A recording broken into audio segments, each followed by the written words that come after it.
വയനാട് പുനരധിവാസം ഇപ്പോൾ നമുക്കറിയാം ഓഗസ്റ്റ് ജൂലൈ 29 ആയിരുന്നു. ശരിക്കും ജൂലൈ 29-30 ദിവസങ്ങളിലായിരുന്നു ചൂരൽമല മുണ്ടക്കൈ ഉരുൾപൊട്ടൽ ഉണ്ടായത്.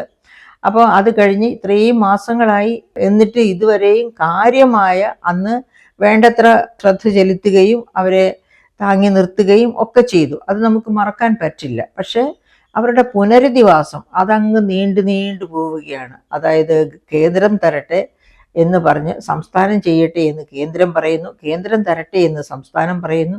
അങ്ങനെ വാഗ്വാദത്തിൽ ഏർപ്പെട്ട് ഇരിക്കുന്നതിൻ്റെ ദുരിതം അനുഭവിക്കുന്നവരുടെ, മുണ്ടക്കൈ ചൂരൽമല നിവാസികളുടെ യഥാർത്ഥ ദുരിതം അത് എത്ര കണ്ട് വലുതാണ് എന്നത് മനസ്സിലാക്കാത്തത് കൊണ്ട് കൂടിയാണ് ഇതിങ്ങനെ നീട്ടിവലിച്ച് ഇഴച്ചു കൊണ്ടുപോകുന്നത്. അപ്പോൾ ഇപ്പോൾ ഇക്കാര്യവും, അതായത് കേന്ദ്രം എന്താണ് തരാൻ ഉദ്ദേശിക്കുന്നത്, എങ്ങനെയാണ് കാര്യങ്ങൾ മുന്നോട്ട് കൊണ്ടുപോവുക, ഇത്തരം കാര്യങ്ങളൊക്കെ ഡൽഹിയിൽ വെച്ച് സംസാരിച്ച് അതിനും ഒരു തീർപ്പുണ്ടാക്കാം